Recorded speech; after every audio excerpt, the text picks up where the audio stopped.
Fast and Furious Rallycross action lands at America's home for racing, and after a couple of weeks away, Racecraft Rallycross is ready to deliver a show. Welcome back to RaceSpotTV, where we're delighted to have your company once again. Our Junior Kanky party back on hand, and alongside with Joe Peak for all the action as RX2 gets ready to take center stage. Joe, it's been a couple of weeks away for the drivers after a hectic round at Brands Hatch, but they now get themselves locked and loaded to kick off the back half of the campaign. Yeah, and definitely going to a bit of a different one here from Brands Hatch, where it's a purpose-built racetrack, obviously with a customized with the infield course, but over to Charlotte, where this is kind of just an add-on put onto it and created by iRacing. Now, this one seems to be a bit divisive, but as you can see, we'll head off to Phoenix, so another infield course for that one, in Atlanta to finish out with the last of those. This one, I have a feeling that there's going to be some that like to see the other end of it, but when I went out there, I have to say, I really like this layout. It's a layout that, like you say, iRacing devised, but it also incorporates more dirt than tarmac, and so the time that you spend on tarmac, you've got to make sure that you're very precise. It's a very bumpy dirt section as well, with some various jumps. It makes it quite intriguing. Of course, we'll have back-to-back rounds before then, another couple of weeks away before we gear up for a championship finale, and of course we get ready to crown our second champions in 2023. But if you're new to the world of Rallycross, well, points are built up from the start of qualifying. That's about to begin, and pole position walks away with not just the best starting spot in their respective heat, but with 6 points as well. From there, we'll move on into the heat races, where a maximum of 8 drivers will enter, and usually no more than 2 drivers make their way directly into the feature. The rest of them have to go through the last chance qualifiers. But already, Joe, you can see just how important it is to be consistent, to accumulate the points over the course of a race weekend, whatever you want to call it, because any particular race meeting is only worth 29 points. Yeah, exactly. And with even the qualifying mattering for some of those points, you kind of have to be on it all around. We always say consistency wins championships, and well, that comes down to the microcosm as well, the consistency across the race weekend, if you will. Absolutely. So let's talk you through then the RX2 points, with half the season effectively done and dusted. And here you can see the fact that Matthew Lindy is 2 points clear of Rennie Sotens means that, yes, the victories have been important, but equally important has just been staying out of trouble. Tyler Schell, Tom Grady tied on 46 points with Sebastian Broberg, who's been bouncing between various cars, but we always love to see him in that Ford Fiesta. Finds himself in 5th. Thomas Paulson still within 10 points of your championship leader as they run. Realistically, this factors in some of the penalty points that have been paid out as well, Joe. It's anyone's game in this back half of the season. Yeah, you talked about 29 points at most, and it's only 2 separating the top 2 right now, 4 between the top 4 in the championship. So this could swing any which way, especially in a type of racing as this, which is known for chaos. Chaos? What? Rallycross? Oh, I've never heard that before. Let's talk a little bit about this track in particular very quickly, because you mentioned quite divisive, but again, it's unique in the fact that iRacing had the ability to kind of design it by itself. We start on the main pit straight itself, or the main straight itself, and run through Heartburn Turn to run our way onto the Rallycross layout. You don't really get the sense of where the dirt is as well, but you can see tight, twisty, and technical at the best of times. And one thing that I do love about this is they realized, with that intro line through there, well, I mean, they can cross over that, which is exactly what they did with the Joker. Very much a unique feature. Doesn't really play a huge part, but it's a creative, if you ask me, use of the space of what they have here.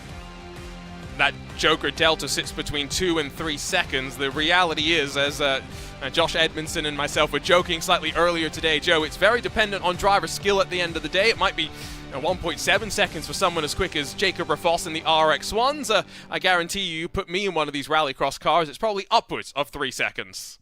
Yeah, the other thing about it is you mentioned there's so much dirt on this layout. Well, that's all tarmac in the Joker lap. So, yeah, it requires a lot of precision through there.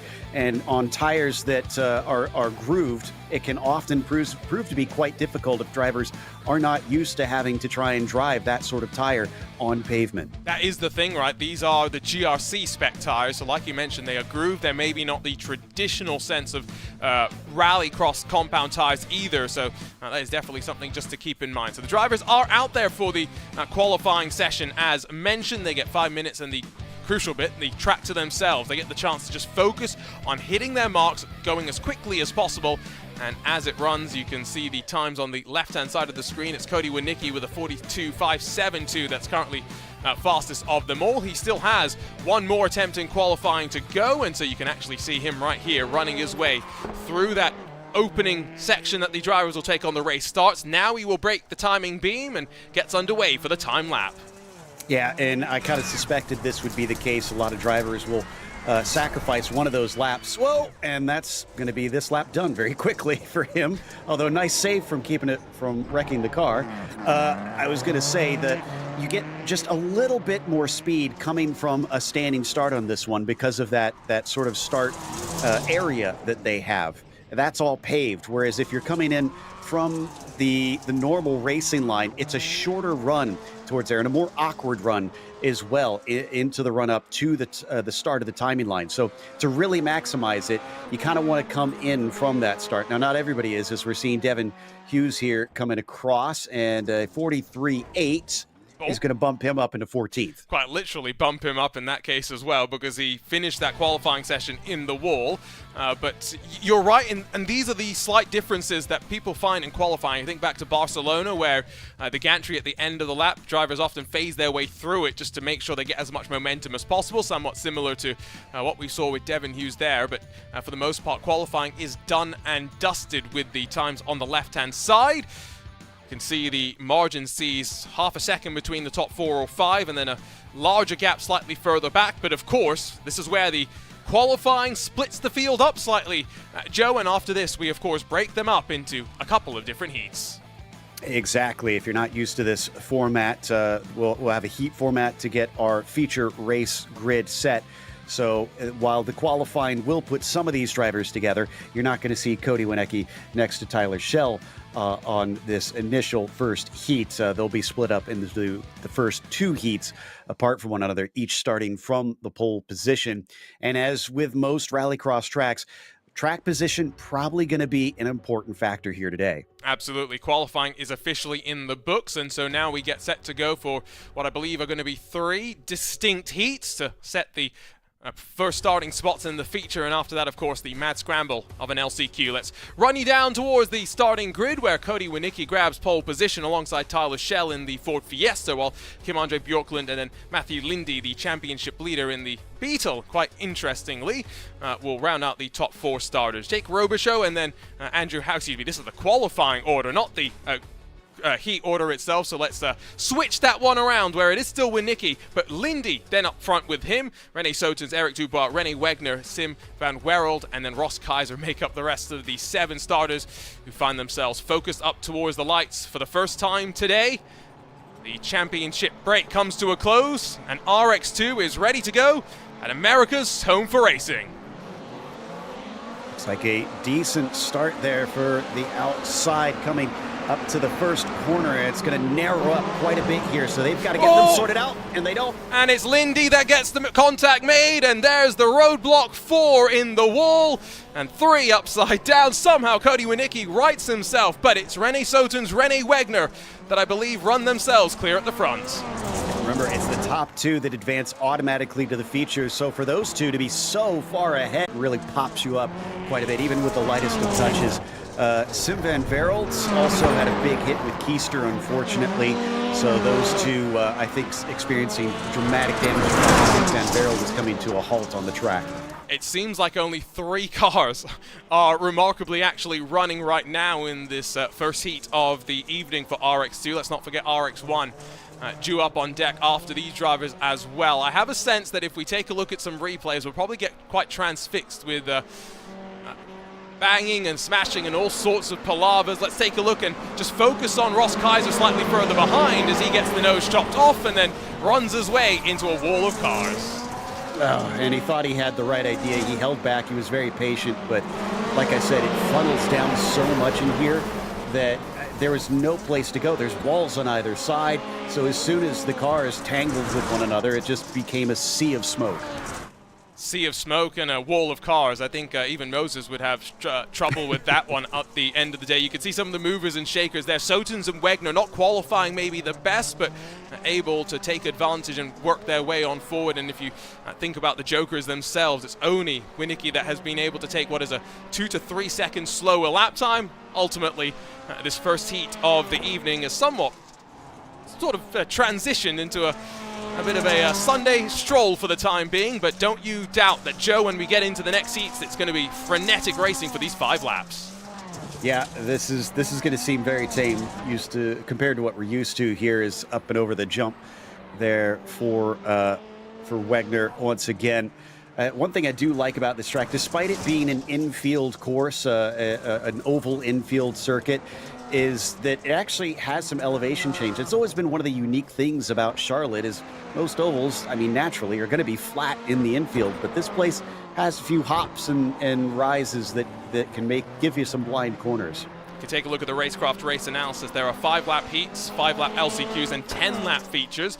And these RX2 drivers get a few more incident points with which to play with compared to their RX1 counterparts, albeit with the fixed setups that they have to deal with. So both Sotens and Wegner take to the Joker as we cycle on to the final lap of this one. And maybe that's a bit of a tell that you don't want to take the Joker on the final lap of the race here. Yeah, I think that seems natural considering it's a little bit more of a shallow run into there. Soten's getting caught up a little bit by Rene Wegner in the 77, but not quite enough. He's going to run out of time here. I mean, you can even see him up the road, but that's a little too far back to affect any sort of change. Ultimately, though, they both will advance and do so without too much drama at the conclusion of a hectic opening heat. It's Rene Sotens, Rene Wegner that will advance on forward. Unfortunately, after Cody Winicki put it on pole position overall in qualifying, he just misses out, and with a beaten and battered up Subaru STI, almost missing part of the front left quarter panel, the 903 will run to the line, and along with Ross Kaiser be the only other finishers, Sim van Wereld, Eric Dubois and Matthew Lindy all DNF'd basically within the opening couple of laps. Hopefully they're not all as helter-skelter as that one, Joe. Yeah, I think those who are watching that first heat are taking big note on that one, that you got to mind yourself on the start of this race because it can so easily go south, and not even for something that's in your control. Let's take a look at the quick race results to confirm Sotens and Wegner move on forward, and then we can grab a look at the starting grid for heat number 2 because it's fast and frenetic rallycross action. And now we'll see Tyler Schell on the front row along with Jake Robichaud as well as Tom Grady in a 3-wide formation. It will be Kenny Hoffman, Devin Hughes, and then Ovind Anderson behind them, and then just Room Antwersen that will line up at the very tail end of the 7-car starting formation. And once again, don't forget the drivers slightly offset from the traditional lap as you can see them ready to enter in towards Heartburn Turn, which was seemingly quite fittingly named here for Rallycross as well. Oh yeah, so the drivers looks like are mostly out and ready to go for this one, but Heartburn Turn, honestly one of my favorite newly named corners in all of racing because, like you said, it is perhaps the most apt. And you can see as we look over the shoulder of Devin Hughes right now that the run into the first corner is relatively short, and it's quite inviting to really try to make something happen. The drivers get a 60-second notice basically when the grid gets formed to go racing, and so now they're just waiting to turn their attention up towards the lights, and already almost a jump start there from one of the Subarus behind as it bobbles its way into the rev range. And Heat 2 is underway. Good start from Tyler Schell on the inside in the elbows up SimSport machine. What can Tom Grady do on the outside? And the Subaru bold around the outside to compromise Robichaud, but it's Schell that will lead them towards the line. It's Grady that tucks in behind. But across the line we go to start the first official lap. And sent off into the wall right away. It looks like that was Anderson in the 52. He'll keep going, but it was a pretty hard hit. I kind of don't blame Robichaud for backing out of that one with cars on either side, and he's going to be rewarded by a spot from Grady. And that's a big slam into the wall. You got to wonder if there's now damage for the steering of Grady. Robichaux back up into second. It's Hughes and now Room, Grady, Hoffman, and Anderson that run through the rest of the drivers. Be wondering if anyone's going to take to the Joker. First time of asking. Let's not forget the track evolution, the way the dirt moves around will play its part out. The Ford Fiestas that you see right now will be very, very good with the track being fresh. It's as the track wears, where the Subarus will pick up some steam as Tom Grady to the Joker, the first time of asking. Yeah, I think that's because of his little incident there with the tire barrier. Must have slowed him down, figured might as well try and get myself clear air, because if he's going to be fighting for that track position, it's going to be much easier if he just takes care of that and try to run his own race in the meantime. I'm quite curious what happened to Tom as well. My assumption is it probably went wrong over the jump, so let's grab a look at the replay. This is coming up towards the jump, and it's indeed on the landing. Yeah, and this is a very difficult jump. You're coming right off the corner. You're trying to settle the car, and as you can see, if you let it drift that little bit too far to the left, so well, if it's not even, then of course it's going to send the car in a certain direction. And a big slam into the wall, but Grady seemingly going on without too much damage to his car. No one else has taken to the Joker, though, as we tick on to the third lap of 5, as that's a big slide out wide from the Subaru, just hanging the rear end out. Now Anderson hits the wall again. He tags the back of Room, and Tom Grady slips on through as a result. Anton Eason gets turned around, facing the wrong way. He's going to get it back going once again, but still only Tom Grady having set that Joker lap at this stage. As we're watching the battle for the lead of it, does look like Shell, though, has a pretty healthy lead at this stage, as finally we get another driver down through into the Joker. And this is what you have to do, right? As we get on to the penultimate lap of the race, you have to do something different, and Devin Hughes saw the gap behind, takes to the Joker, finds himself with now the chance to push 2.7 seconds, the margin up to Jake Robichaux as he almost hits the wall on that corner entry. That's a big slide for the Fiestas. He runs a little bit wide, transitioning back onto the dirt. Ooh, Shell just hit the wall, though. And I think maybe he's going to be able to get away with it. That was on the left-hander coming back onto the dirt there. But as we ride on board with Robichaux, let's see as he flicks up through the gears at a very difficult curved acceleration zone. Can he catch him enough?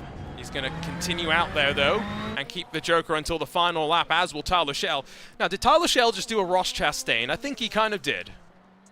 A little bit, not to the same degree. He just kind of bumped into the side of it, and I think it wasn't really intentional per se. But let's see if he does it again. This will be a good tell right here. So he's coming into the same complex. You can see just how the dirt funnels in as the line transitions through the corner. That was a little bit tidier, and now Tyler Shell will take to the Joker this time by, you would expect. Not really expecting much drama with him, but Devin Hughes has really closed that margin to Jake Robichaux, and so if you keep an eye on the timing screen, I get the sneaking suspicion that while Tyler Shell's going to come to the line to grab victory in heat number 2, the question is really going to be behind where do they all fan on out. There's the Subaru of Devin Hughes, comes across the line in front of the Fiesta of Jake Robichaux. Ooh, and that was a bit of an interesting run through the turn there from the Fiesta, so they'll get away with it. But yeah, Shell and Hughes are clean. Now everybody else has to try again later if they want to get themselves a chance in the big show. That was an impressive drift from Room there towards the line. Just waiting now for Owen Anderson, the final driver, to make their way to the conclusion of this race. And once again, good thing the damage bills are virtual and not real, because there would be some rather sore wallets at the end of this one. So Shell and Hughes confirmed as moving forward. The rest of the drivers get a second chance, a last chance in the LCQ races coming on up. Let's run you down, though, through the starting lineup for the third and final heat of the day. It's going to be Kim-Andre Bjorklund alongside Andrew Howell and Greg Johnson on the front row, with Thomas Poulsen, Vergaard Olsen-Leah, and then Paul Smith behind them to complete the top 6. And just Cole Fisher at the very back of the grid in the blue and gold of the Subaru Motorsports colors. So we've had one hectic start and one good start, right, Joe? Yeah, good start, but I think what we've also seen is even if you make it past that initial start, there's all kinds of nasty pitfalls that you can fall into if you're not minding yourself. So watch the jump, watch as the track narrows later in the lap. Basically, it's a never-ending onslaught of problems. I've got to say, of all the tracks that we have, though, it's, of course, like Brands, somewhat fictional, and so it's quite impressive what they've been able to put together, and maybe they should try and do this in the real world at some point. I was thinking the same thing, honestly. I'd love to see them attempt it. I'm not sure if there's any logistical problems with it because it was made virtually, but I mean, to me, it looks like it's feasible.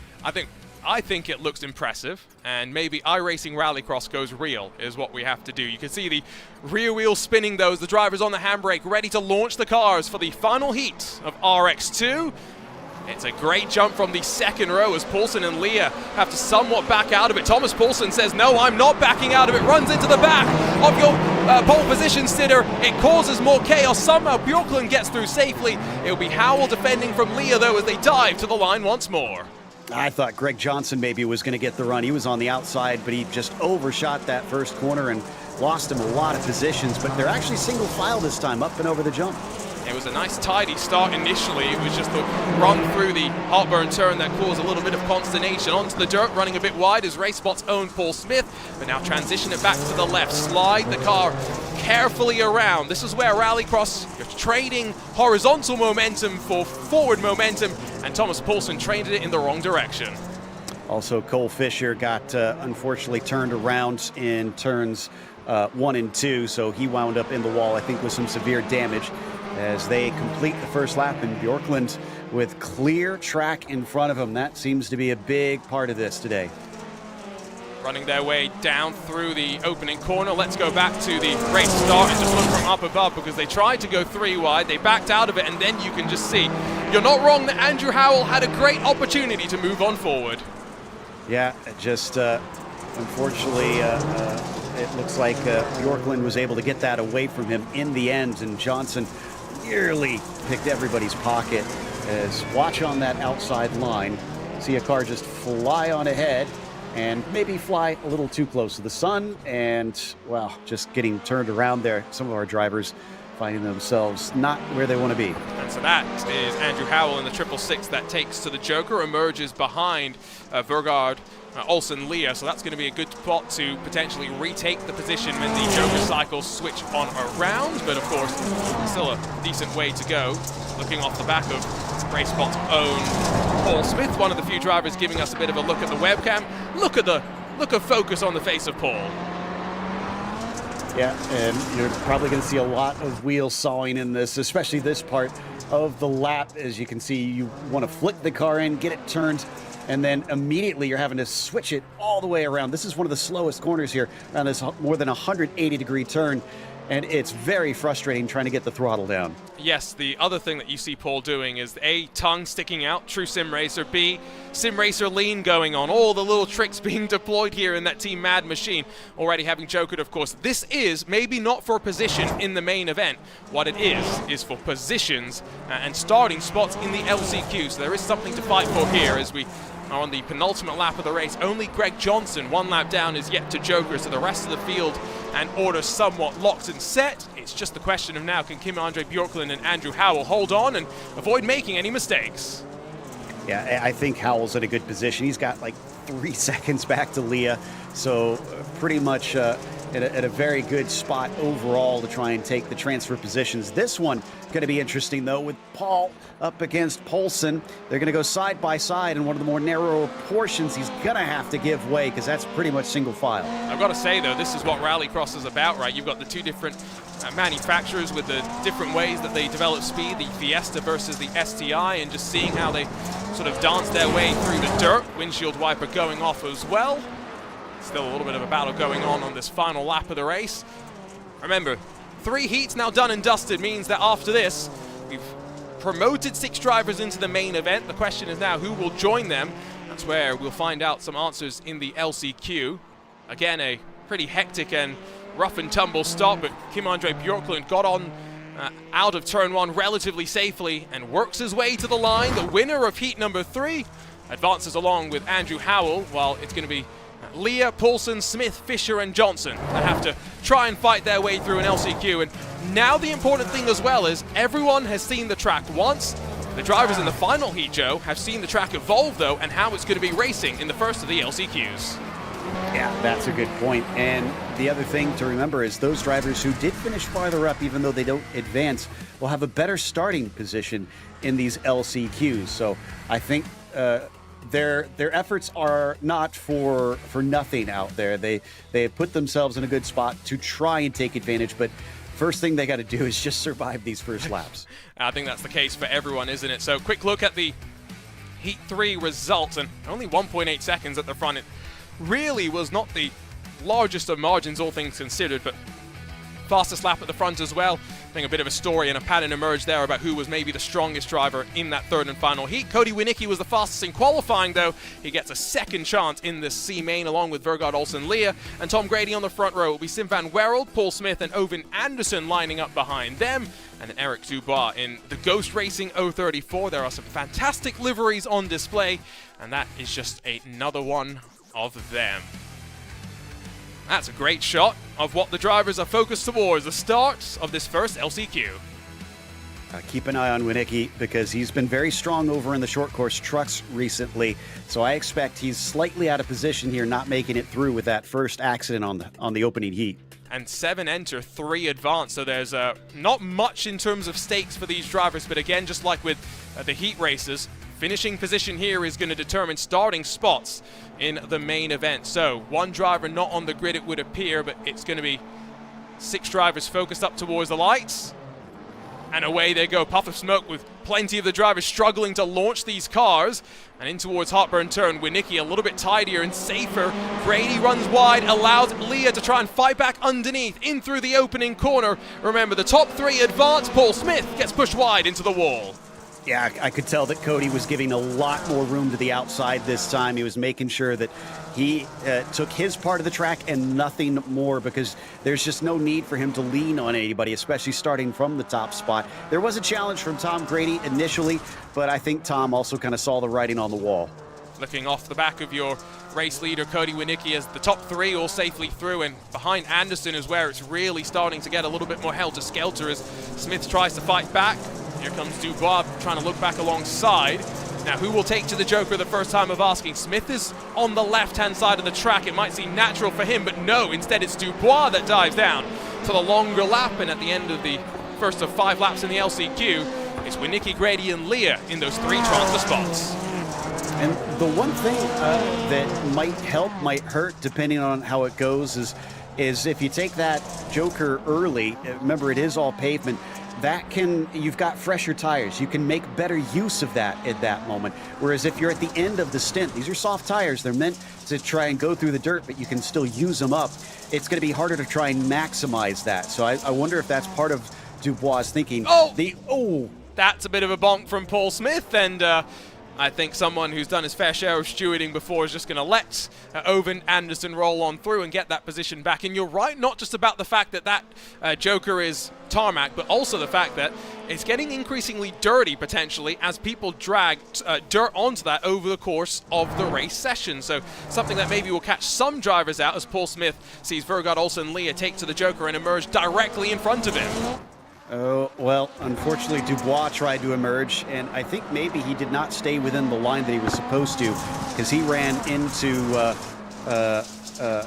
Anderson took it and ran into Dubois, and the two just, their races are over. They were hit so hard. And here's a look at the replay, and at the same time on the live pictures, boy, is that hellacious. I think Paul Smith may have also gotten into a subsequent bit of contact with Vergaard Olsen Leah.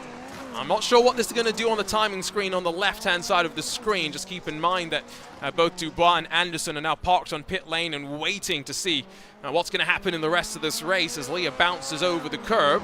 It's still Winicki that leads from Tom Grady, and Paul Smith has taken to the Joker and still emerged in front of the 226.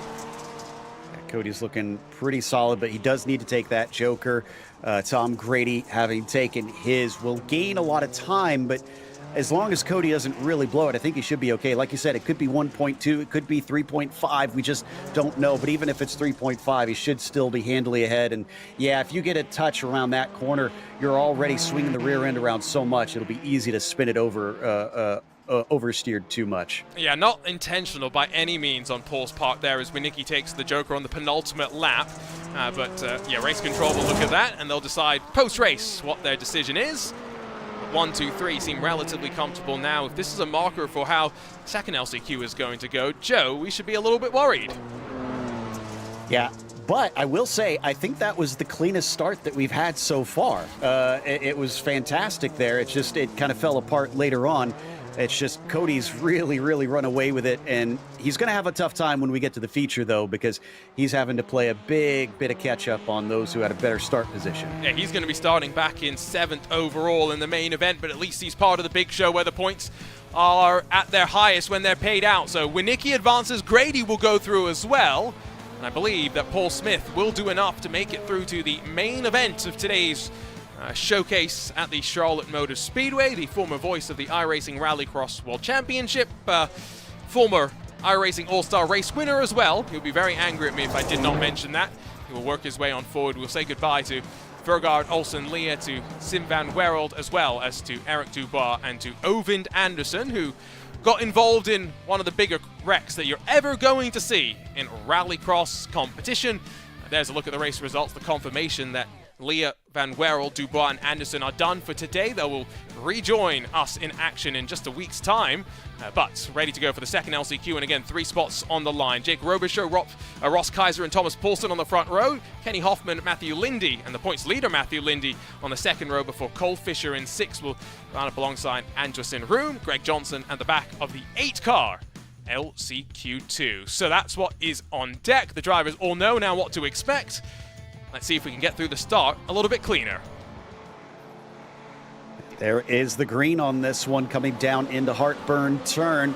It does look like it's a good getaway for the two on the outside of that front row, but they're going to make contact. Robichaux makes contact with the Subaru, but it's Lindy, the championship leader, up and over. And we talked about the need for consistency. You can't be consistent when you're not on all 4 wheels. Well, you're consistently seeing the ground where the sky should be, I think. But Hoffman also got a big hit in that and may have taken some serious damage. Actually, still back into it, as it looks like Cole Fisher is the one trailing behind him right now. But up at the front here, still got Paulsen leading the way, although he tipped the inside wall. Robichaux runs wide, allows Kaiser to slide it on through. We can look in the perspective of Robichaux with virtual reality, which looks like a very wild setup to experience all of this level of racing with, and he peels off to the Joker in sympathy with Ross Kaiser, and then peels himself into the wall as well. Thankfully, it has a pretty tight turning radius, not tight enough, I guess, and he'll clip the wall 2 times in the process. That's probably his race over. And is that a commentator's curse by going to his webcam and seeing that? You tell me. That's a wide jump. Somehow that Anderson Room was able to hold on, but now Kenny Hoffman slides on forward. Now Ross Kaiser has taken the Joker, Thomas Poulsen hasn't, so effectively Room and Hoffman are fighting along with Greg Johnson for what is the final of the transfer spots. Oh, and Antoniessen has a lot of damage because he's smashed into the inside wall coming through turn 3, and I think that's hurt his steering. Magically, he's still in the spot because he's been hitting other cars in the process. So actually, we had 2 more come together. Apologies, I just lost them. I think it was Kenny Hoffman, one of those. It was Kenny Hoffman and Cole Fisher based on the timing screen and where they've gone. Matthew Lindy, somewhat remarkably, after being involved in the helter-skelter of the start, is still in 4th and has an opportunity, if he can close back up to the 298, of working his way on forward into the main event. And what an important mark that would be to be able to fight back after all that there has been. Let's see if we can check out what happened to Cole Fisher, by the way, because green and gold of the Subaru Motorsports colors, I don't think they necessarily intended to run exactly where they ended up. Yeah, just cars tangling once again, coming off the curved exit of turn 5, and maybe a little bit of the clip of the wall on the inside. No, I don't think that affected it. We'll take a look at another car there coming through back to the finish line. Looks like they'll get away with it. I did see Greg Johnson had an issue, and I thought it was in that opening corner, but apparently it was not. But wow, as now that the Beetle hits the wall, Matthew Lindy is indeed in a transfer position once again. Can never say never in Rallycross. Having said that, we still have a couple more laps to go, 1 more after this one. And Lindy has got to make sure he keeps a little bit more of a buffer to the 298, who, like Joe mentioned, has plenty of damage, has been through the wars. There's the leader, Thomas Poulsen, off to the Joker exit, though, in the no control number 49. And again, I've just noted, Joe, another driver taking the Joker before they head onto the final lap of the race. Yeah, and kind of the call of the race here, it seems, as he lines it up almost perfectly. Got a little wide there for a brief moment, but whoa, and somebody coming in from off screen. I don't think that's the racing line. Cole Fisher comes in from parts unknown and rejoins the screen. Boy, well, if this is what we should expect with RX1 as well. There's only 1 week. What's happened? Oh goodness. Oh! And track blockage. My goodness. A bit of ARCA brakes maybe there as well. I don't even know who's going to advance behind Thomas Poulsen. We'll have to find out. He wins LCQ number 2. Matthew Lindy, after flipping at the start, is going to grab second spot. And I think despite spinning in the Joker on the opening lap, Jake Robichaux will advance as well. Unbelievable stuff, and both those cars looking very much worse for wear. I mean, my goodness, I know that we're in kind of the home of NASCAR. These cars are looking more like they just spent a day at Bristol. More like we were just doing some Legends car racing on the infield oval, right? Exactly. That is a bit concerning, at least for us in the spare parts department of Subaru, Ford, and VW. They're like, gimme all your spare parts budget. We're still waiting for the final race results to be reflected, by the way, so a bit of a hold before we can dive you down into that. But now the results have been confirmed. It's Thomas Poulsen, Matthew Lindy, and Jake Robichaux that are all going to advance. I don't know what happened. They all advance, regardless of that. It will behind them be goodbye to Room, Kaiser, Johnson, Fisher, and Hoffman. And now that we've taken a look at the results, I think we have to try and figure out exactly what happened on track. Well, a lot of things. That's all I can tell you. I mean, my goodness, yeah. So we're going to, I guess, watch a couple of the replays. Not much he could do in that situation. He just came upon it, and you've already got the speed in the dirt. Momentum means you're heading in a direction. You're not going to be able to change it very easily. So that's why he just kind of plowed into that. And let's see what started it initially. Yeah, one car just kind of oversteering into the corner. And unfortunately, with everybody coming along, there's not many places to go. I just like the shot of the aftermath. Yes, that was some of what happened in that particular race, and hopefully we can get through relatively unperturbed on this final race start for the RX2 drivers. Remember, they all have a fixed setup, and I don't recall if we're going to get a reset for these drivers, which would mean that those in the Subaru, hypothetically, Joe, find themselves at a bit of an advantage heading into this main event. And I know that is usually the chosen car. That's the one that a lot of drivers seem to prefer here on iRacing. Like I said, they each kind of have their own qualities, and the Subaru seems very inviting and also quite quick in a lot of situations. But for some of the slower corners, I know I'm partial, but I do like the VW. I know it's definitely not as favorited, but it's very nimble. So I feel like some of the weirder switchbacks you have, it could pay dividends. It's the different characteristics of the cars as well, right? The VW is, I guess, mid-rear engine, whatever you want to call it, in this rallycross car. I'm not exactly sure the construction, where everything goes. The Subaru, of course, engine up the front, quite a long front nose as well. Different just characteristics of how they drive. That's the shot of the quote-unquote opening corner that you descend down through and then pick back up towards the jump. The drivers just had a brief moment of warm-up with which to get their final eye in practice, but they're ready to go, including those that have been watching on since the respective heat races got underway. René Sotens, Tyler Schell, and Kim-Andre Bjorklund all coming out on top in their heat races, start on the front row, with René Wegner, Devin Hughes, and Andrew Howell lining up behind them, the 6 drivers that made it through in their respective heats. It will be Winnicki, Poulsen, Grady, Lindy, Smith, and Robichaux that make up the rest of the 12 drivers that do battle in the main event for RX2 tonight. We're already almost halfway through this season. At this point, we'll get more than half the points paid out. And of course, after this, Phoenix and Atlanta still left to come. It's the most cars that we've ever thrown onto a start at the same time. And not at a place where you want many cars out of that first corner, because as we've seen, things get tricky when you're trying to keep track of where everybody is. I mean, just look at that field all lined up. Who do you think wins? Quick, I'm putting you on the spot. Sotens. There we go. From pole position, will it be a lack of drama? Well, Charlotte Motor Speedway never disappoints. RX2 is ready to dance in its main event. And the green flag flies and Sotens gets a great jump in the Subaru. Tyler Schell's going to have to watch out as contact behind. Paulson hits Bjorklund on the outside of the starting formation. It's a battle through the opening corner though as Tyler Schell tries to challenge in through turn 1 for the lead. The Ford Fiesta's alongside and the Ford Fiesta's through. Could be a bit of an undercut here for the 57 as they're going to go 3 wide though. Oh, Sotens is going to get turned around just before the jump and cars pile in. And now Sotens finds himself stuck in the tires. Heartbreak after putting it at the front of the start of this one. Tom Grady mixed up as well, but not taking a second look back. Tyler Schell skips away, and look who's behind. Cody Winicki, pole position, had to go to the LCQs, back in contention for the win. Just can't count people out. Like you said, so many things can happen, but now he's also got to try and chase down Schell, which is sometimes easier said than done. I have a feeling that some of that is going to come down to the use of the Joker lap today. The Joker lap timing going to be even more important now that we have the 10 laps to fight rather than the 5 laps with which to fight. Let's go back to the start though and take a look at this.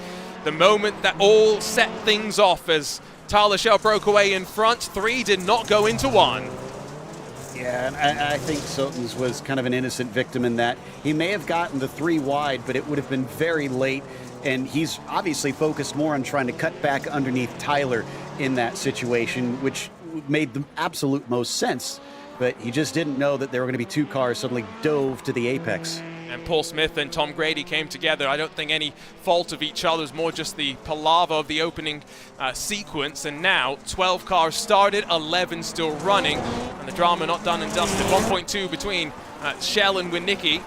Some separation to Howell, who's feeling the pressure from Matthew Lindy, the championship leader, who's fought his way back from an LCQ starting spot to get up into 4th and potentially put some very valuable championship points back onto the board. This is the battle though, again, 3rd on back because the top 2 find themselves somewhat trying to stretch away. Would you come to the Joker if you're in one of these little battle packs, Joe? Absolutely. I mean, but then I tend to like the sort of alternate strategies, especially if you're in the midfield. You might as well do what your rivals are not, because it's always easier to try and pass them through strategy than it is on track. And speaking of, there comes Lindy in the number 3 to the Joker. He comes out about a second behind Devin Hughes, and so now we'll see him get to work. Slingshots the Beetle back and pitches it in the long right-hand sweeper. Just love looking at the way that they transition the cars through the various sections around the track. Of course, there's no penalty for these drivers to switch between the 3 available options of manufacturers they have, and that's where we're getting some of that diversity here today as Winicki closes that margin up towards the front. So he's trying his best, and he is indeed going to try and take the Joker differently than Tyler Schell. Like I said, this could play a part in how this all unfolds, but he is going to come out behind Andrew Howell, and I don't think he was planning on that. It's not ideal, but if Howell can keep the speed up, he did a 43.844 last time by. That's basically what Tyler Schell did, so maybe not too much time lost. Question will be, do they work together? Does Winicki see Howell go to the Joker this time by, or does Winicki try and throw a bit of a slide job through the long left-hander? And Andrew doesn't have to care about what Cody is doing. He just needs to run his own race. So yes, he could go over there, but to me, only go if it makes sense for you. Well, it apparently does for him. And so this releases the 903. What will the gap be up to Tyler Schell, though? That will be the question. It's going to hold it around 3.2, 3.3 seconds. There's Matthew Lindy still behind Andrew Howell, crucially though, with the Joker sequence now done for 2nd, 3rd and 4th position, and increasingly more and more drivers with the yellow crown illuminated with half of this feature complete, just waiting for Tyler Schell, for Rene Wegner and Kim-Andre Bjorklund to dive down to the 3-second long cut. In a curious development, Schell is coming upon Sotens for possible lap traffic. Renee's got the car back out there multiple laps down, but I kind of don't blame him based on the attrition that we saw earlier. And he actually tried to just pull out of the way, but Tyler took the Joker lap when he did that. Very wide though, almost yoinked the handbrake, and it means that Cody Winicki will be alongside. Not just through yet. Contact, Schell spun out wide, brings it back under control, but new race leader Cody Winicki, and it was just the hesitation through the tighter section of the Joker that made the difference, and now the Ford Fiesta's got to find a way on through. So we got the Subaru versus the Ford on this one. So again, different strengths for these two cars through here. A little bit of a shorter wheelbase for the Ford. Wonder if, again, the slower parts of the track are going to be their happy place. Can look off the back of Winicki at just how close they'll get. This is where you'll see as well the respect that they show each other, the ability to get close without necessarily running each other off the road. There is René Soetens getting out of the way. That's about as sporting as you could hope for. It means 3 laps to decide it between these two powerhouses at the front. Winicki a little bit wide. Shell closes up once again. Andrew Howell's not really close enough to have a battle, but if these two cost each other time, it could be a 3 or maybe even 4 car train for the lead.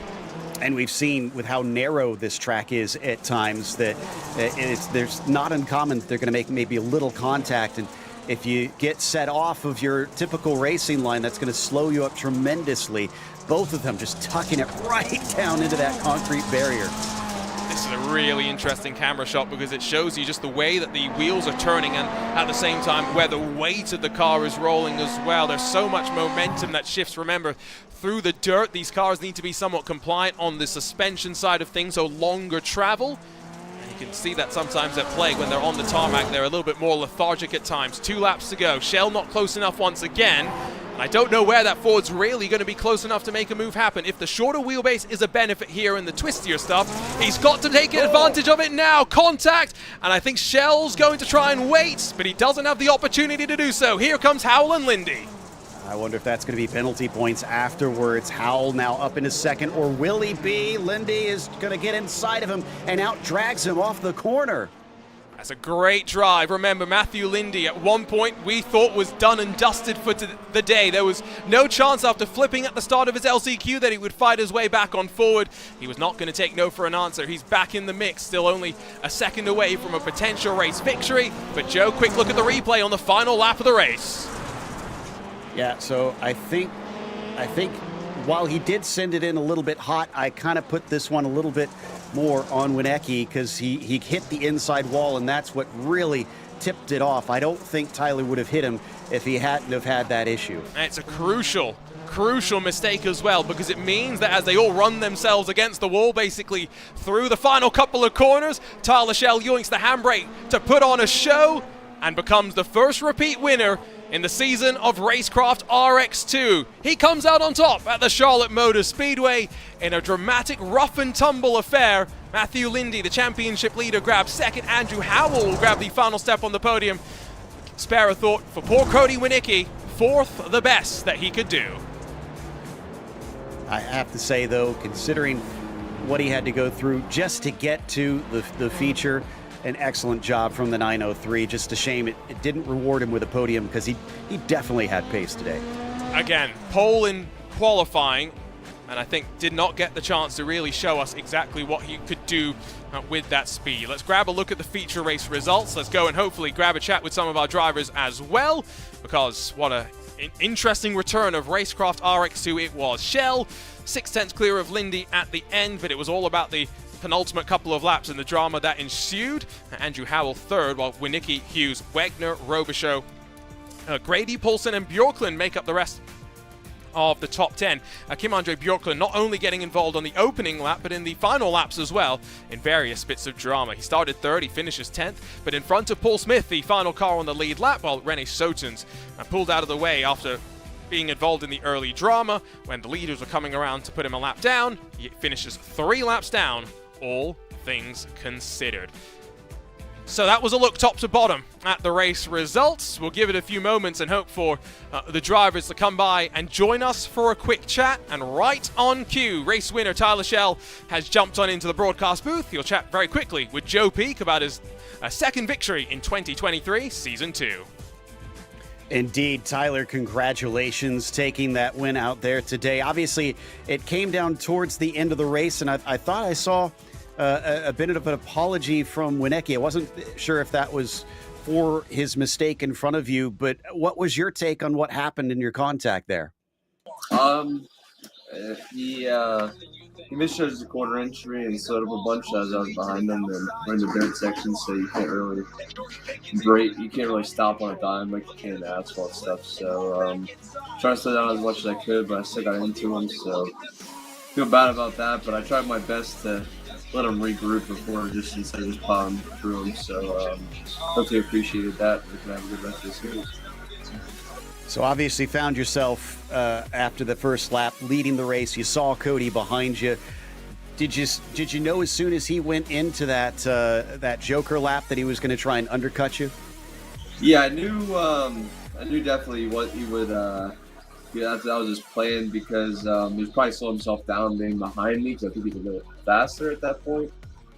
And then I got to that lap car, I wanted to do the same thing, and I got too hard on the brakes there and actually went into a drift and let him get by me to cause him to get back by me, and then I think everything happened there in the third. So I'm sorry about that. But we'll come out with a win and see where it puts us in the book. You've got to try and catch up to Matthew Lindy as well. He seems to just somehow pull magical good results out of a hat. I mean, what can you do to try and stop him? Just keep doing what we did tonight. We did good. We qualified good and had a good heat race. So there's points there. I gained probably 8 or 10 points from between heat race and qualifying. So I think I should be in front of them, but we'll have to look at the points and go to next week. All right. Well, again, congratulations on the win. We'll look for you out in Phoenix. Yep. Thank you. Well, it sounds like we've got a quick one here with Matthew Lindy, our second place finisher.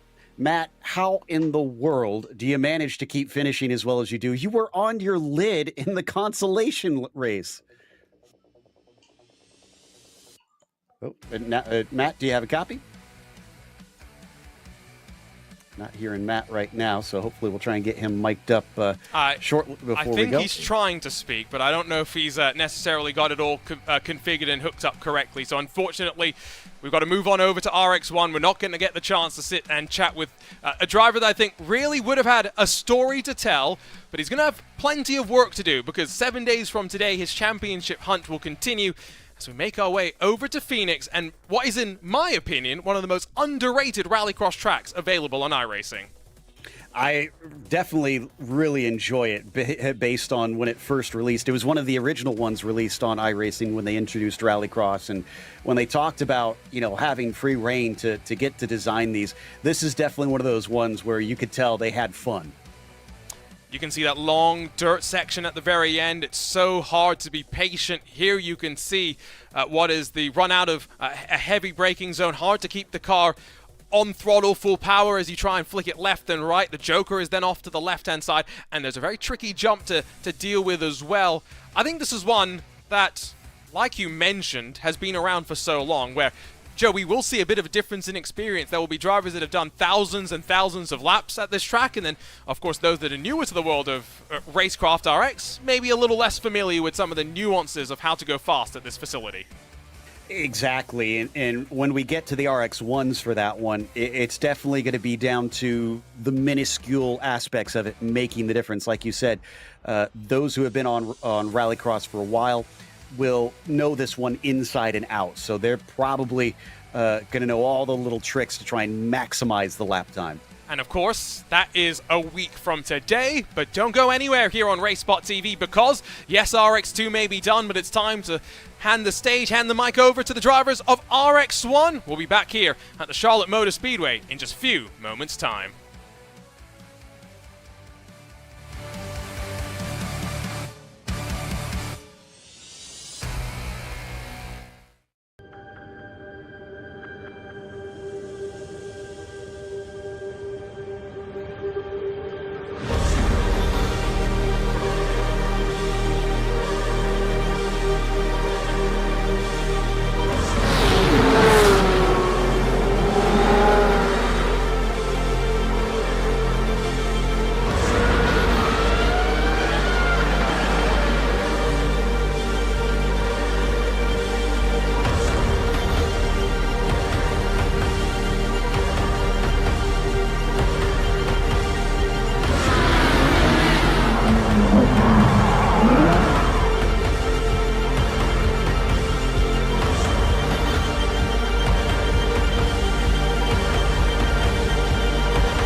ready to go with part 2 of tonight's double header as the Racecraft RX1 drivers set their attention on the Charlotte Motor Speedway.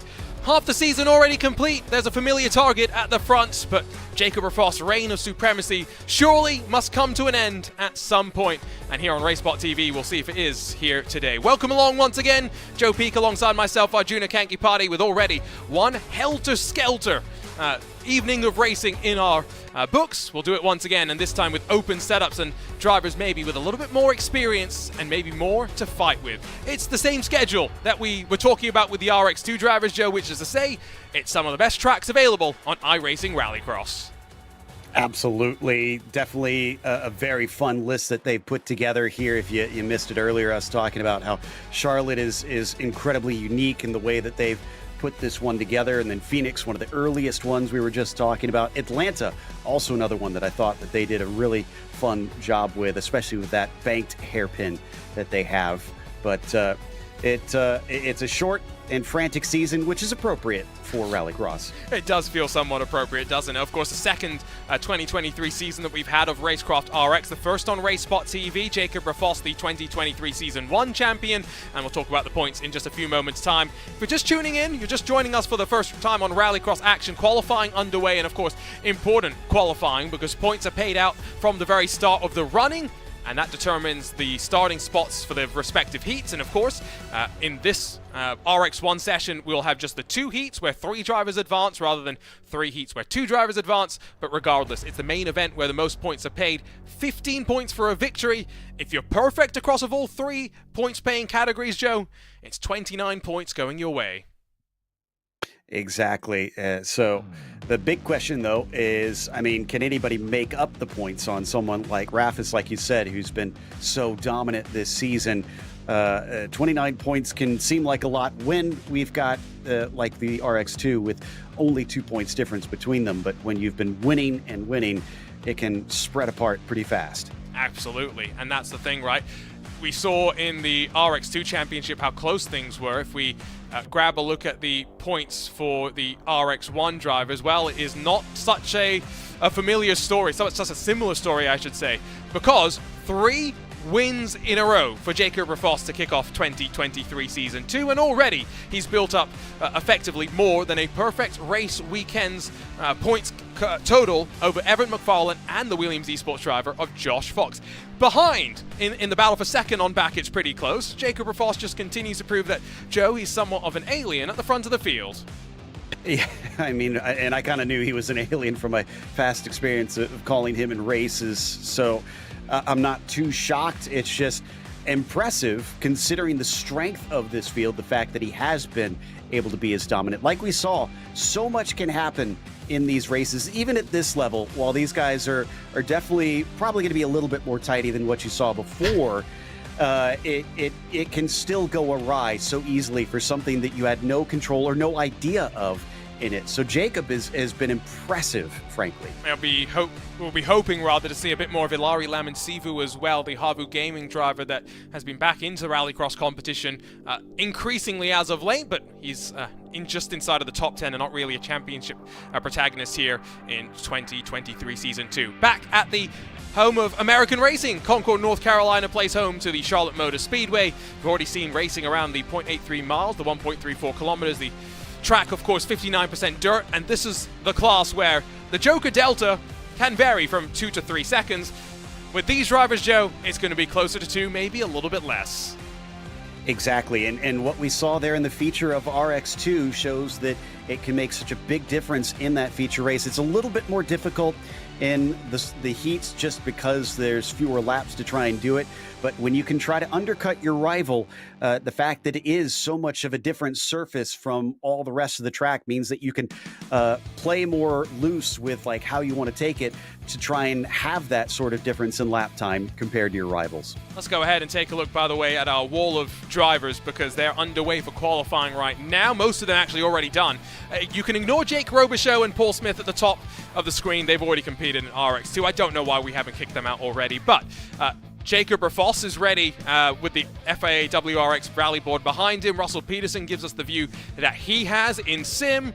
Sean Winkler's shaking his head, apparently not very impressed at the times in qualifying. You got Sebastian Broberg, Maciek Sachaki, and Josh Edmondson in virtual reality. You've got the full gamut of racing setups. For a second, one of the drivers pointed at their screen. I thought that they had figured out some sort of cheat that they could race outside of the car. Everybody has to race inside the car inside iRacing, if you're not familiar. And then I realized they're on replay.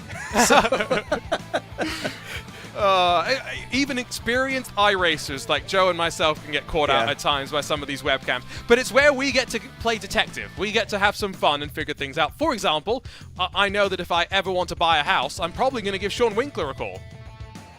There you go. Where is he? I'm guessing by the Seahawks he's in Washington. Yeah, there you go. So, are you planning to relocate? That's still West Coast. It's still West Coast, so at least it's close. Maybe houses in Washington are cheaper than they are in the Bay Area. That might help me out as well. Well, maybe barely. Maybe barely. Qualifying's about to come to a close. Ilari Lamansivu, pole position. Josh Fox, second. And Jacob Rafos, a 10th off in third spot. Bit of a surprise there, but it's still extremely tight, and it can come down to small differences, as it looks like we're now gridding up for the first heat. We are indeed. We will take you down to the starting grid in a few moments' time as the drivers get themselves ready to rumble for the first race back after the break. Let's not forget, of course, that the drivers in RX2 have already kind of set the tone, set the stage for what we're hoping to see, what we're expecting to see in many different ways. And of course, it all comes in the frame of a very exciting championship fight. The drivers are getting themselves down towards the starting grid, just trying to work our way through various technical things so we can get you down towards this starting grid. Lamansivu, Rafos, Pakala the front row, Edmondson, Kirtley and Sachaki behind them. And at the back of the grid, Zach Blanche, Kieran Leiflander will line up with 8 drivers with 2 heats on deck for you here today. It means not the 2 drivers that advance directly from RX2 heats. Instead, it is the 3 drivers that advance. We'll see if we can get through some of these starts with maybe a little less drama. Yeah, I am hopeful on that, but I mean, knocking on my favorite piece of wood next to me, so we'll see if they can manage that. They are waiting quite a bit of time here before they get out there on the grid. Sometimes that can help you with tire temperature, but I didn't think that was really a concern in Rallycross. I think they all realized I was struggling to get things started behind the scenes. They were like, let's give Arjuna some time. Let's make sure. So considerate. I know, right? We can take a look at all the beautiful cars and get ready to go. Remember, we can grab a look at our Racecraft RX analysis as well as they get ready now, just waiting for Ilari Lamansivu, I believe. Another 5-lap heat. 5-lap LCQs, it's 10-lap features, open setups, but more curiously, 6x on the incident limit, 2x knocked off from RX2. Yeah, so they do have to still be well on the top here with just 3 advancing in this one, and only 1 when we get to the consolation races. Here we go. Lamansivu kept them waiting for long enough, and now the Habu Gaming car turns its attention towards the light, and 8 jump the start and get ready to go. What a launch it was from that Fiesta. Almost 4 wide in the background. Rafos leads, though, in through Harper turn. Lamansivu very tentative as Robbie Kirtley drops towards the back of the pack, just trying to stay out of trouble. It'll be Yuka Pakala tucking in behind Rafos and challenged by Lamansivu through the opening corner. Championship leader says goodbye to those battling behind. Pakala barely snuck that one in back into second place here. He's still got to worry because looking down into turn 3, there was a big look from Lamansivu. Just couldn't quite get his nose in. They got to be worried though. Rafis is already running away. You let someone like Jacob Rafos build an advantage, you're not going to be able to pull it back. Remember, top 3 advance, that's highlighted with the green line on the left side of the screen. Josh Edmondson's fighting with Kieran Leiflander as they head out of the penultimate corner. Who goes to the left? Who goes Joker? Edmonds says, me, please, get me out of this. Yeah, don't blame him on that one. Sachaki and a lot of battling there, and he's going to lose out to Leiflander as well, but he's going to try and cut back underneath them and actually do a beautiful slide job. Love the car control displayed, and to be fair, Leiflander was game to the battle as well. Back up the inside over the jump, slides on through, and great car control, great battling displayed. Also love the fact that Sachaki makes a bit of a mistake. Look at all those track maps behind him, Joe. I love myself a good track map. Same. Yeah, would love to get someone mounted on the wall at some point, but for now, he'll be focused more forward here. As I think we got a little bit of a battle starting to form for that second place, as Lamin Sivu is going to chuck it down on the inside into turn 1, but this is a very good job from Pakala here to try and deny him the same thing that we saw before with an undercut through there. And the great thing as well there was, you know, how both cars committed through the opening corner, and then there were small corrections to make sure they held on the line, but they made sure there was room given on both sides to squeak through the corner without rubbing doors with one another. Yes, Jacob Rafos is now 2.5 seconds clear at the front of the field, but I don't think that's necessarily worrying me too much, because if Ilari Laminsivu can get through on Jukka Pakala at the start of the main event, he'll take to the Joker on the third lap to try and get out of dodge for the time being. The pace in qualifying is clear. Laminsivu, fastest of them all. I think there was an issue for Josh Edmondson, made a little bit of contact with Zach Blanche, who went off into the Joker as well, and that just basically speared him into the barriers. So I think he's done with this one with a car with a smoking engine. Yeah, let's take a look at that replay. I was keeping an eye on that little battle as well, because this has been a clean start and then plenty of fighting after that. Exactly what we wanted with RX1. Edmondson, oh, that's similar to what we saw with the blue and gold Subaru STI and RX2, but hits the wall even harder. And as Jacob Rafos comes on to what will be the final lap of the race, still yet to take to the Joker. Here comes Jukka Pakala down on the longer lap. Ilari Laminsivu already slipped through to second. Yeah, so that's going to separate them nicely, which I'm sure Laminsivu really is happy about, because I don't think he wanted to risk his race, especially with both of them getting through. And just, to me, I'm sure it mattered somewhat, but I don't think he cared whether he was second or third. He just wanted to be away from his rival. You know what I don't like if I'm Ilari Laminsivu? With 2 heats, and if I'm finishing in second, now I start on the outside of the front row in the main event. Good point. Some of these little things just to think about. Let's not forget that Kim-Andre Bjorklund started on the outside of the main event, didn't make it through the corner safely. Hopefully not foreboding for Ilari Laminsivu, but Jacob Rafos cannot be denied. And once again, it's another victory that will slide in his direction. It's 3.6 seconds clear at the end of the opening heat. Jukka Pakala advances along with Laminsivu, though. Important for the 3 of them. Clear of the rest behind, and by some distance, by some margin, an exciting way to open the deck up for RX1.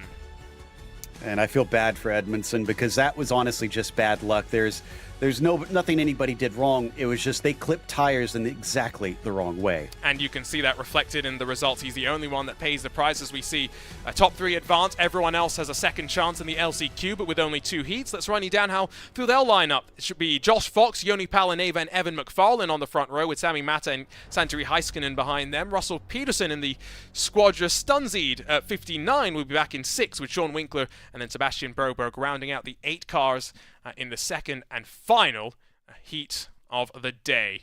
So once again, they're just waiting on the pole position driver in this one, Josh Fox. You mentioned tire temperatures being a thing. Maybe there's some mental warfare at play as well. That could be it, but now he's joined up, and I think we're ready to go. Oh, this should be fun. The second heat from RX1. Here at the Charlotte Motor Speedway sees Fox alongside with Palaneva and McFarlane.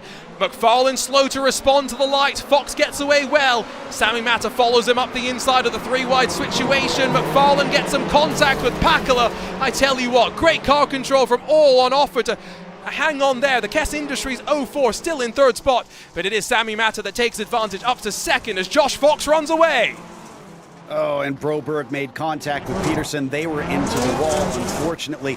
Man, Mata made perfect use of that start. He got a blinder of a start, found an opening, and then kept himself tucked inside. We've seen a lot of people waste those good starts by just flying into the car next to him, but he was very cognizant of it all. And as they fight behind, just look at the side-by-side action. McFarlane, Sami Mata, Joni Palaneva trying to get back up the inside, all as, much like in heat number 1, Jacob Rafos broke away. Josh Fox breaks away here. No one takes to the Joker, though, with the exception of Sean Winkler in the 720. Hopefully he doesn't do too many 720s on that longer lap. McFarlane pushed out wide by Palaneva, and he tries to switch back underneath. Yeah, I think that was a smart choice by Winkler. We got more door banging here coming down through, and unfortunately that tire barrier at the wrong place for Palaneva, who goes around. Palaneva loses out McFarlane. What happened to him as well? not sure. I'm checking real quick to see if That's not good. he's just come to a halt. There might be a technical problem there with the car. Now he's going. Not sure if he was just letting Palaneva through again because he felt like he was at fault, but it didn't look like it to me. Let's watch the start here from the 69 of Mata. And it's just a reaction, right? You can see that Fox gets away well, Mata follows through, and then it's as they all just accordion on the outside. I think you won't be able to see McFarlane just try and squeak his way on through, but yeah, it was an interesting situation to say the very least, but a nice tidy start, all things considered, as we're on the third of 5 laps here in the second and final heat of the day. It's been, of course, plenty of drama. Let's see if we can figure out what happened on the exit of turns 1 and 2. Yeah, clipped the inside. That sort of rebounded him into the car on the outside. Oh, did he maybe damage the car? I don't know. Again, it kind of feels like he wanted to give the position back because he pulls off to the side. Could be, too, that there was some sort of slowdown penalty for a cut course that we didn't see, but that was very strange. I've never seen anything quite like that, to be completely honest, so not sure if I can put my finger quite on it just yet. We have a fight for the final transfer position, by the way, amidst all of that chaos. On board, we are riding with Sean Winkler, who's in, of course, virtual reality, as he's behind Santeri Heiskanen. Still waiting for Josh Fox and Sammy Mata to joker, but not really going to bring these two into the mix. Windshield wiper goes off, and Sean Winkler soars at the wheel and yoinks on the handbrake as well. Not surprised. I found myself having to use it to try and get the car to rotate into that corner, too. It's just very difficult to flick it in right, despite coming from an opposite direction corner. And I thought Winkler was in a really good position. He's gained 3 from the start, and he's also finished his joker, but so is Heiskanen, unfortunately. So he's got a pretty tough task ahead with how fast the 57 looks right now. He's going to try, though. He's not going to give up. At the very least, he'll have a good starting spot for the LCQs that are coming up next, but that's a concern that Josh Fox, fortunately, won't be thinking about. He does have some damage to the back of that Subaru, so I'm not sure if that was a result of the start or if maybe Josh Fox has just been testing the limits of the Charlotte Motor Speedway Rallycross layout, but whatever the case may be, it's the Pennsylvanian that comes out of the Joker to the line, victorious in heat number 2, and lining up alongside his main championship rival, Jacob Rafoss, come the main event. Sammy Mata squeaked through at the start, squeaks through in second as well to the main event, while Heiskanen and Winkler finish as we last saw them. Winkler just misses out and will go to one of those opportunities to battle his way on through. Boy, fast and furious Rallycross action already. We've set 6 drivers moving on through, and now we'll find out who else is going to join them. Exactly. So this is going to be trying to find their way on through the last chance qualifiers. There you see the results of this one. Heiskanen, excellent job. Also gained 2 from his starting position. Winkler's going to be on a good one here since he finished just outside of the transfer spots, and he'll begin from the pole on the consolation. There's going to be just one consolation, actually, because of the numbers that we have, so they've been combined into one. So Leiflander, Winkler, and Blanche on the front row. Broberg, Sachaki, and Palaneva will then line up behind them, with Kirtley, Peterson, Edmondson, and McFarlane. 10 cars enter, and because there's just one LCQ, it's going to be maybe even more hectic, because only 4 will be said goodbye to at the end. 6 drivers will advance. So basically, you just don't want to be in the lower parts of this one. Try to keep it together, try to stay out of trouble. Much easier said than done. Into Heartburn turn, whose acid reflux is picking up now? Who needs that Tums? It's Leiflander from pole alongside. It's already a good jump from that middle row, though. We will go 4 abreast. Sachaki backs out of it. Winkler gets pushed wide. And one car into the tires. Loses some momentum. Doesn't, though, lose the car itself, fortunately. And onto the dirt. Leiflander will lead. Winkler now behind. Broberg with a great stop is up to 3rd and challenges for 2nd.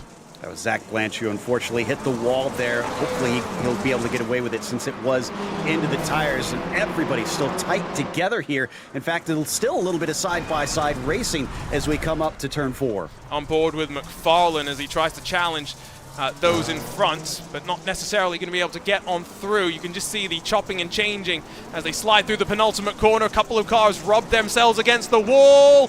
That's going to be Peterson up and over as Palaneva spins himself around for a full 360 turnaround. Oh goodness, another dramatic opening lap. It's Leiflander and Winkler that scamper away though at the front. Lindy's getting on the radio to Peterson to say, don't give up now. You can still do it. I know the car was upside down, but it sends him down to 9th, unfortunately. We have had 2 of them take the Jokers, Chalky and Edmondson so far. We're on board with Zach Blanche, the final driver inside of the cutoff line, but one of those drivers yet to Joker, and with Edmondson behind, riding, of course, with the Pimax virtual reality, you would have to assume that he's going to be looking to get on through. Edmondson was much more hooked up through the long left-hander. It's now through the right-hander where the Fiesta proves to be a little bit of a bottleneck, as Subaru is alongside, but not going to get on through, and that's the consternation that sometimes the Joker can do. A misunderstanding, are you going, are you not going? I was not sure there. Yeah, and you have to make sure that you're clear on that one.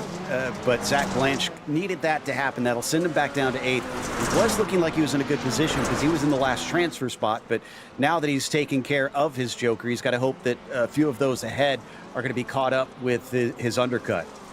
No such concern so far at the front for Leiflander, for Winkler, Broberg, or McFarlane. I saw someone jump into the chat and was just talking about McFarlane's mindset and thinking that McFarlane probably stopped there thinking he was at fault. Race control will ultimately decide who is at fault and give post-race decisions and penalties that play out in terms of penalty points that get subtracted from the championship totals. But that's the mindset of a good racer, in my opinion, someone that's willing to hold their hands up and say, you know what, I think I made a mistake.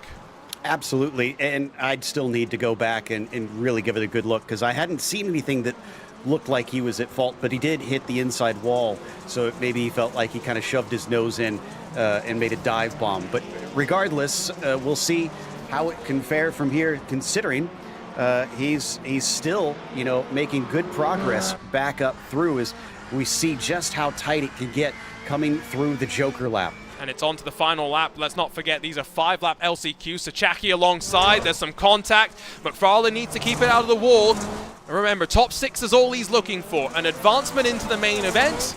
Remembering that he is second in the points and needs the big points that will be paid out come the 10-lap feature. Here, though, is Kieran Leiflander with all the drama behind. That looks about as clean a Subaru as you could hope for after a 5-lap LCQ. Really is, and he is so far clear. It's about 2.7 seconds. Some of that's got to get eaten up right here. As long as he's quick, he should be fine. I mean, I've got to say, cool, calm, and collected is something I say quite often, but in an LCQ, to exit with a car as clean as that, that's the definition of it. He quite mars it up at the end, but we'll forgive him for damaging his Subaru after the checkered flag. But Leiflander does just enough. 3 seconds clear at the end. In what was a pretty rough and tumble sole last chance qualifier, a consolation race for these drivers to finish on up. They will work their way now back into a brief warm-up session before the main event gets underway, and we can quickly run you down through those race results. Leiflander, Winkler, Broberg, Sachaki, Edmondson, McFarlane, they all move on forward. We say goodbye, at least for today, to Robbie Kirtley, to Zach Blanche, Yoni Palaneva, and, of course, to Russell Peterson. Matthew Lindy's heroics could not be repeated, unfortunately, as much as I'm sure the fans in chat may have been urging him on. Blanche, I feel like, is the one most hard done by on that one. Started from 3rd and had to settle for 8th place in the end. And I think a lot of that was kind of set by his little contact with the outside wall. So very interesting differences, because in the other one, in the RX2s, we noticed that it was, just stay out of trouble at the start. This one, it's trying to keep from making those little mistakes because, man, comparatively, just touching the tires seems so small compared to cars flipping like before, and yet it really hindered him.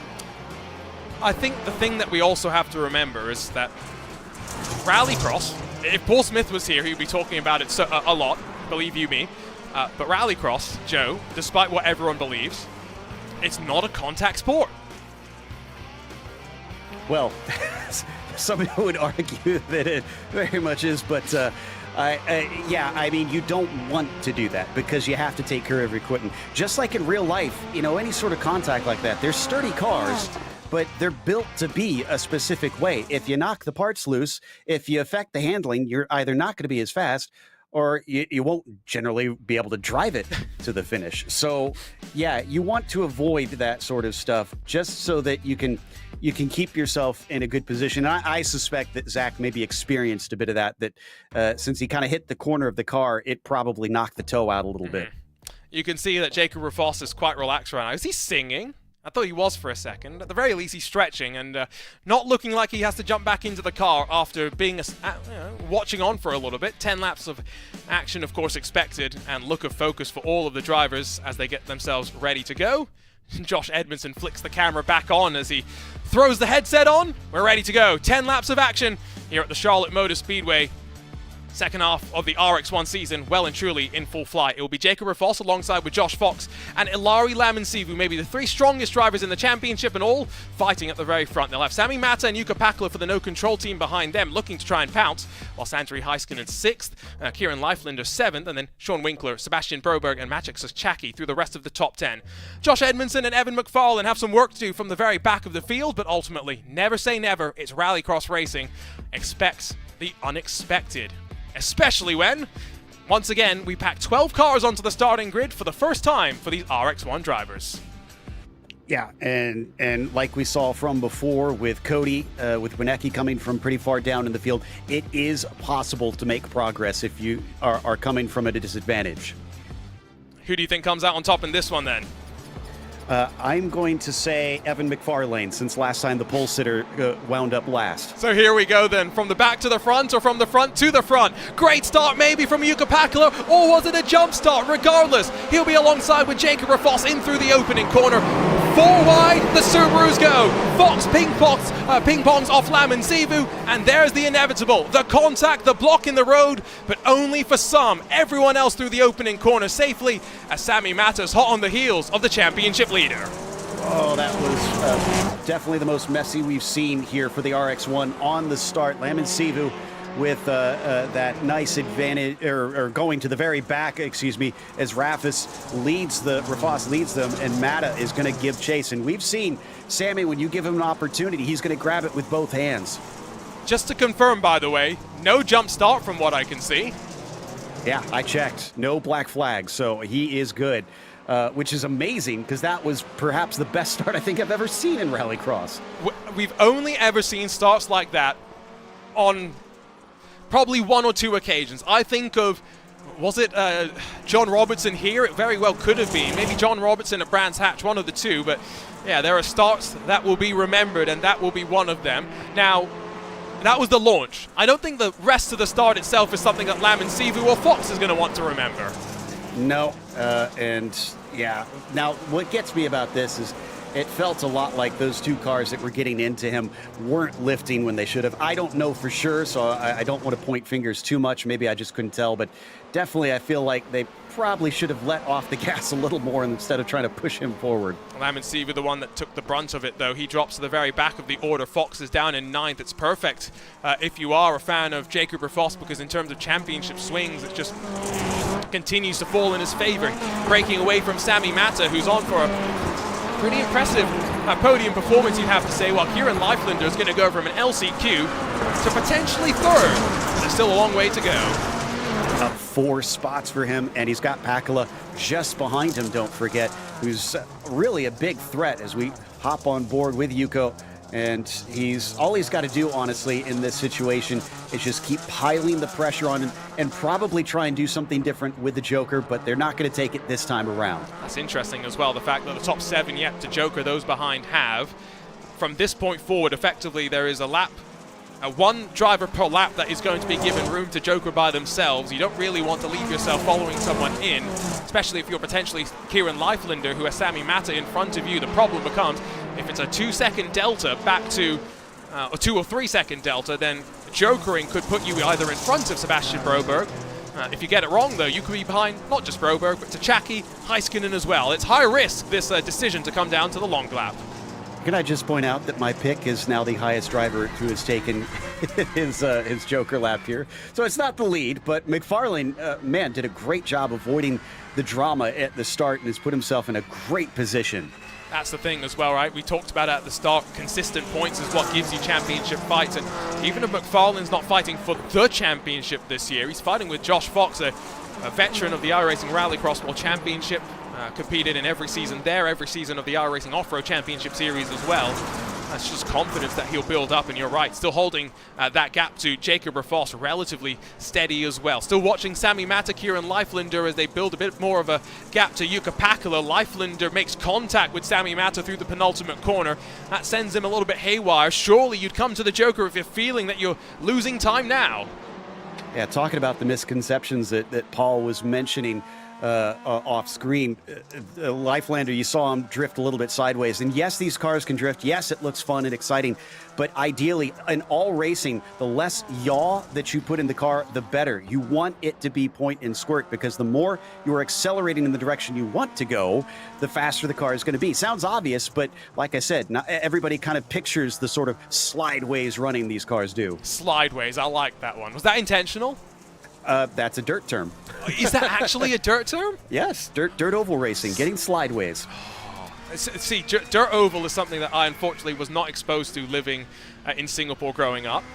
Now that I've had the chance to go to a dirt oval event in person, I highly recommend, if you have one day of going to motorsport and you have a choice between every different discipline, I promise you, go to dirt oval. You'll be blown away by just how cool it is. You'll also be blown away because literally dirt will be flying at your face, and hopefully it doesn't hit you in the eye. It always amazes me, all the people that buy drinks and food at our track and don't have some way to cover it. Yes, that was the first thing I learned. Eat your fries quickly, otherwise they're going to be seasoned with dirt. Exactly, and my goodness, right now the face of Broberg is being, or not Broberg, looks like Pakala is being seasoned by these two, but not for long. Leiflander's going to take his Joker. I think this is a good call. Much as the main grandstand blocks our view of the Joker exit, Leiflander found the gap in front of Broberg because Maciek Sachaki had come in to take his Joker as well. So we've got 3 laps now left to go. Leiflander has got to try and hope that Jukka Pakala doesn't hold him up too much. But this is the game where you take the Joker, and now you've got to try and convert the speed that you think you have. Yeah, so this works out very well for Kieran, honestly, getting that open air. Not so much for somebody. Josh Fox, actually, off the jump. And, okay, well, some great breakdancing from Sachaki. I'm seeing things today that I've never seen before. I've seen that with the short course trucks, but I don't think I've ever seen one of the rallycross cars wind up in that position. Sometimes you can actually drive it out of that, but not today, unfortunately. Okay, wait, so where does Sachaki end up in his little bit of drama? So that's where Josh Fox has his moment. Excuse me? So he just had a bad bounce off the landing here, yeah. And that sends him in there. And now, wait a minute. Did he get hit by somebody? No, he grip flips himself. Oh, that is a candidate for iRacing not top 10. Oh, definitely someone send that one in to Alex. That was a fantastic piece of driving work, but only if you're in a stunt show, unfortunately. In the meantime, Pakala is back ahead of Leiflander. No, excuse me, Pakala's not taking his Joker lap, so he's got to be concerned here, because I think he's going to be well behind Leiflander, especially with how much Kieran's caught up to him. Yeah, while we were laughing at that replay, we missed that Sami Mata took to the Joker and has ended up behind Kieran Leiflander. So plenty has happened while we were watching Calamity unfold, but that was America's Funniest Home Videos. This is the championship charge of someone who cannot be stopped. Jacob Rafoss, 4 for 4 in Racecraft RX1. And don't do the math just yet, but the championship surely is all but his, with 2 rounds still left to go. And you couldn't even tell that he's actually had to race today. It looks like he's just gone for a stroll around Charlotte. Well, you missed him wiping his brow there. He definitely felt some of the pressure, it looked like, and was glad that this one was over, as he's now going to celebrate. Leiflander did get that second place, and Mata wound up third. Pakala, unfortunately, man, just lost too much there at the end. It's just been one of those days, hasn't it? Jacob finds a way to make himself uncorporeal, or whatever the word is, ghosts his way through a bunch of grandstands Oh, but it's so much fun to be back with this Racecraft RX action. Jacob Rafossa, worthy winner, yes. Didn't put it on pole. Let's just remind you all of that. It was Ilari Lamansivu fastest of them all when the pressure was on in the qualifying session. Jacob Rafoss delivers, though, with the lights focused on him in the racing itself. And a full 8 seconds clear, but ultimately slightly aided by the level of carnage behind. Leiflander will grab a, I'm sure, very emotional second-place finish after coming through the LCQs, while Sami Mata and Jukka Pakala for no control, 3rd and 4th positions. Evan McFarlane, I mean, Joe wasn't that far off. He went from the back up to 5th position, while Sebastian Broberg 6th, Ilari Lamansivu 7th, Santeri Heiskanen, Sean Winkler, and then Josh Fox, the rest of the top 10, with Maciek Sochacki and Josh Edmondson classed as DNFs on the day today. I saw Josh Edmondson jumping into chat as well at the end just to walk through some of what was happening and maybe commiserate a little bit at what happened to Sochacki in the closing stages, but that was the evening's action done and dusted once again. Joe, we just hold for a few moments as we wait for the drivers to come and chat with us in the broadcast booth, but my goodness, Jacob Rafoss, 4 for 4. He cannot be stopped. It's looking more and more difficult to try and overcome that number 13. Also, I think I'm going to start picking last place more often.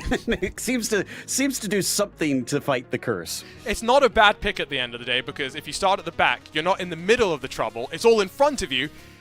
And so hypothetically, you can stay out of it, right? That's how it works on super speedways at Daytona, right? That's what I've been told. Well, I guess in the end, if they have a bad day, they didn't lose anything per se. They just wound up even with where they started. So, yeah, they can't blame you too much. That's a good point. Let's go down then to Victory Lane, where 4 for 4. It's Jacob Rafoss once again that joins us in Victory Lane. And Jacob, at some point, we're going to have to stop asking you the same questions over and over again. But how did that feel? Victorious once again, but this time with a couple of weeks off since the last round of the championship. Yeah, I mean, victory always feels good, but I haven't been on the sim since last time we raced at Racecraft. I don't remember, it was 2-3 weeks ago, I don't know. But yeah, it was great coming back here. It was just yeah, and winning. We struggled a bit in qualifying. We had our really good lap in, but we choked it. But yeah, I guess we were pretty good in the starts. So yeah, that's what we got here. Yeah, no, it did seem in qualifying like Ilari and Josh were able to just, get that lap together when it counted. Talk us then about, the start, at least of the main event. What did you see behind you? Because the starts were a bit of a talking point today, but you had good starts. You stayed out of trouble. Yeah, definitely. The starts helped me today.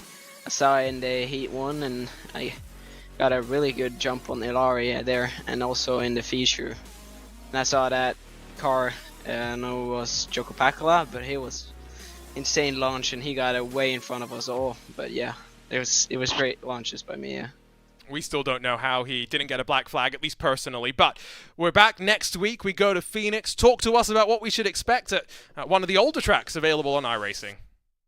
Phoenix is actually great. It's a great track to race on. I really looking forward to race there, to be honest. But yeah, I mean.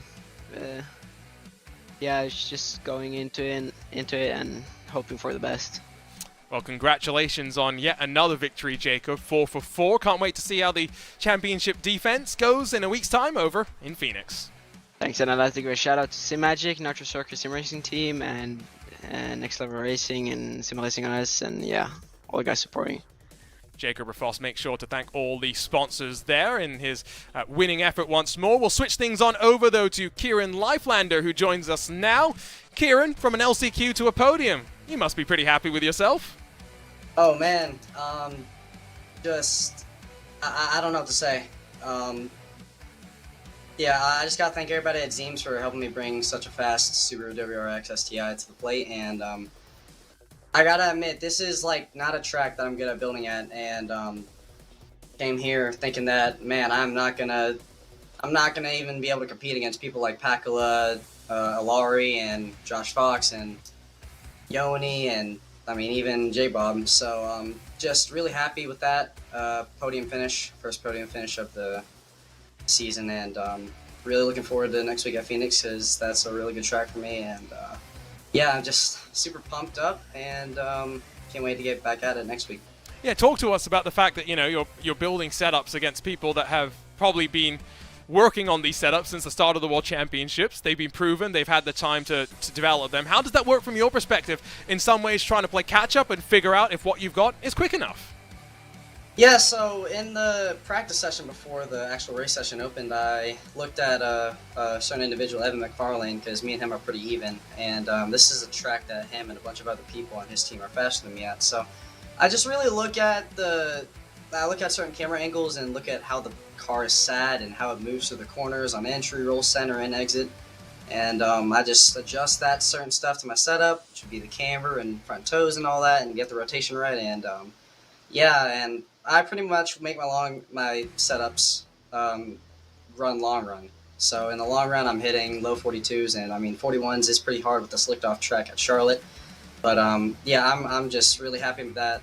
The tweaks I made worked because I went into the heat with no practice on that session, with a set that I practiced in the other session. I was whopping loose, so I went into the feature set and tweaked a few things and felt really freaking good. So again, I'm really freaking pumped. I mean, podium finish. It's against J-Bob. I mean, really proud of myself and everybody at Zeems. I think you should be happy with that effort. Can't wait to see how things go at Phoenix. We'll see you in 7 days' time. Thank you. You too. Always great to chat to someone that brings so much enthusiasm and effort into their operation. And Joe, I've got to say, listening to him talk about looking at various camera angles, how the car is sat, it sounds very familiar to what some of my teammates used to do in the iRacing Indy 500 to try and find every little thousandth of a second in qualifying. Yeah, I mean, the laps are so short, and yes, this is a little bit more imprecise than maybe you typically see at Indy and stuff like that, but it can make the difference, and a lot of times comes down to just making the car both comfortable and fast. And if you're smart, you know how to figure that out. If you're like me, you just get your teammates to build fast setups and drive the resulting set themselves. Regardless, I'm looking forward to Phoenix. J-Bob says it's amongst the best tracks that we have, and I do tend to agree with him. Phoenix International Raceway, November 26th. It is a bit of a unique one, of course, coming on Thanksgiving weekend, but Joe, what better way to give thanks? Spend some time with your friends, your family, and then just go racing to cap things off. Yeah, exactly. I mean, just don't eat too much turkey because it has those chemicals that make you sleepy. So maybe stock up on a little bit of Red Bull instead. No, I think you know what. That's what we need to give to Jacob Rafoss. A full there Thanksgiving you go. Now dinner. You're thinking. Yeah, this is BOP, but in Rallycross, you see? I like it. Oh, I'm going to become very, very unpopular with a certain section of the Rallycross community, I assume. But, oh, what a fun round we had to return to our Racecraft RX action. A couple of weeks away, yes, but the second half of the season has kicked off, and boy, Charlotte was a great place to go. Phoenix and Atlanta still left to come. And of course, our champion will be crowned on December the 17th here live on RaceSpotTV. Thank you so much for joining us across both RX2 and RX1. The drivers know how to put on a show, and you miss none of the action here live on RaceSpotTV. For Joe Peak alongside myself, Arjuna Kankipati, thank you so much for your company. Can't wait to see you in the desert in a week's time to do it once more and to find out if Jacob Rafoss can be stopped. What will happen in RX2 as well, with the championship fight still closing up.